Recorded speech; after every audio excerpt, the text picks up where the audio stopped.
आज हम एक ऐसी पहेली को सुलझाने की कोशिश करेंगे जो इंसानियत के इतिहास की सबसे पुरानी और सबसे गहरी पहेली है। समझिए, ये एक ऐसा केस है जो लाखों सालों से खुला है।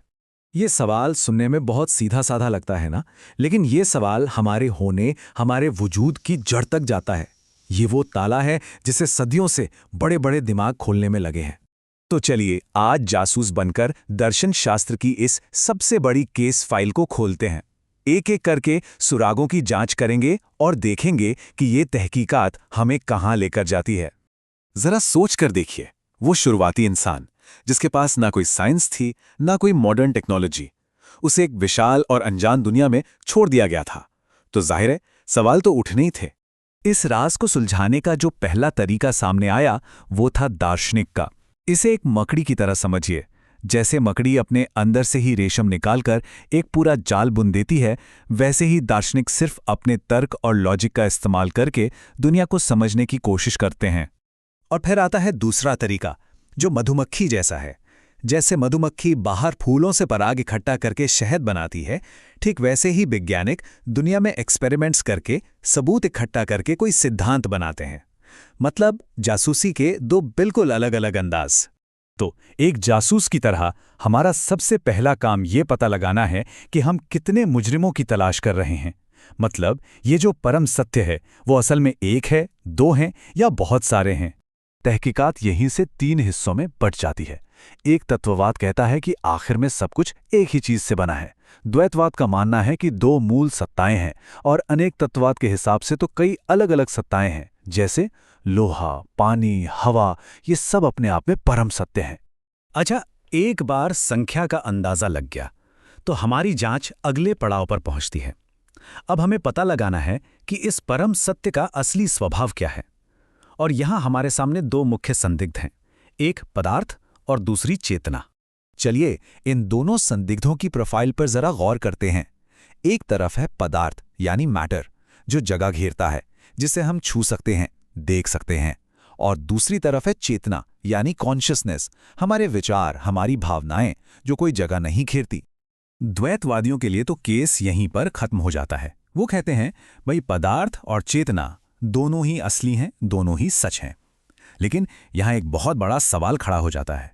अगर ये दोनों इतने अलग हैं तो एक दूसरे पर असर कैसे डालते हैं? मतलब जब हमारा मन परेशान होता है तो हमारा शरीर बीमार क्यों महसूस करता है? पर जो एक तत्ववादी जासूस हैं वो इस जवाब से बिल्कुल खुश नहीं हैं। उनका कहना है कि नहीं, परम सत्य तो एक ही हो सकता है। और इसका मतलब ये हुआ कि या तो पदार्थ ने चेतना को बनाया है या फिर चेतना ने पदार्थ को। एक को दूसरे की वजह बनना ही होगा। पहला सिद्धांत है भौतिकवाद। इसके हिसाब से इस ब्रह्मांड में पदार्थ के सिवा और कुछ भी नहीं है।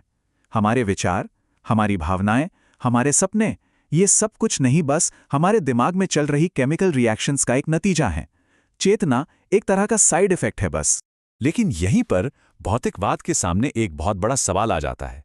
ये कैसे हो सकता है कि बेजान, बिना सोचने समझने वाले एटम्स और केमिकल्स मिलकर सोचने और महसूस करने वाली चेतना को जन्म दे दें? ये तो कुछ ऐसा ही हुआ जैसे पत्थरों को आपस में रगड़ने से संगीत पैदा हो जाए। भारत के प्राचीन चार्वाक दर्शन ने इसके लिए एक बड़ी दिलचस्प मिसाल दी है। देखिए, पान का पत्ता लाल नहीं होता, सुपारी वो भी लाल नहीं होती, कत्था और चूना वो भी लाल नहीं होते। लेकिन जब इन सबको एक सही मात्रा में मिलाया जाता है तो इनसे लाल रंग पैदा हो जाता है। भौतिकवादी कहते हैं बस चेतना भी ठीक इसी तरह बिना चेतना वाली चीजों के मिलने से पैदा हुआ एक नया गुण है। अब आते हैं केस के दूसरे संदिग्ध पर, प्रत्ययवाद यानी आइडियलिज्म। ये भौतिकवाद को बिल्कुल सिर के बल खड़ा कर देता है। ये कहता है कि परम सत्य तो चेतना है, और ये जो हमें भौतिक दुनिया दिख रही है ये या तो एक धोखा है, एक भ्रम है, या फिर चेतना की ही एक शक्ल है।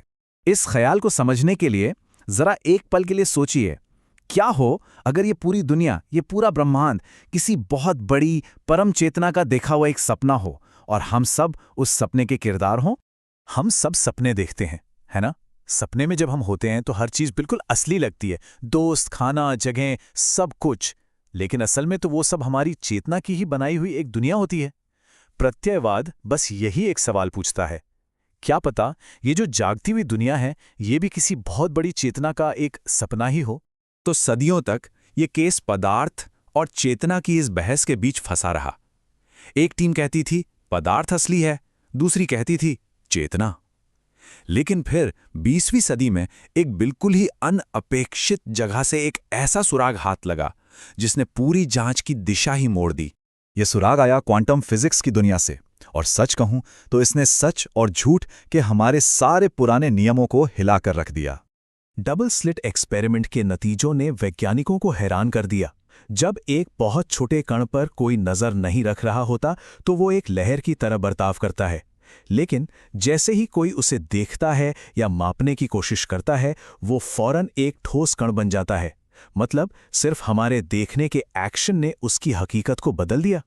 ये सवाल दिमाग को झकझोर देता है ना? एक बेजान पदार्थ के टुकड़े को ये कैसे पता चलता है कि कोई उसे देख रहा है? ये तो वैसा ही हुआ जैसे आप किसी कुर्सी को देखें और वो मेज में बदल जाए, सिर्फ आपके देखने की वजह से।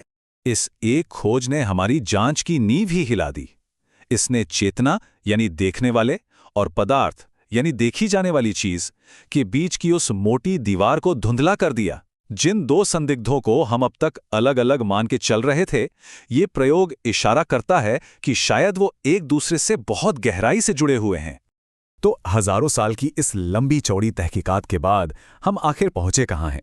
हमने दार्शनिकों के तर्क सुने, वैज्ञानिकों के अजीबोगरीब सबूत देखे, और अब हम एक ऐसे मोड़ पर खड़े हैं जहां सब कुछ पहले से भी ज्यादा रहस्यमयी लग रहा है। तो आखिरी फैसला क्या है? क्या हकीकत सिर्फ पदार्थ का एक बहुत जटिल खेल है, या ये चेतना का बनाया हुआ एक साझा सपना है, या फिर सच कुछ ऐसा है जिसे समझने के लिए हमारे पास अभी शब्द ही नहीं है? इतिहास का इस सबसे बड़ा केस आज भी खुला है, और अब इस पर सोचने की बारी आपकी है।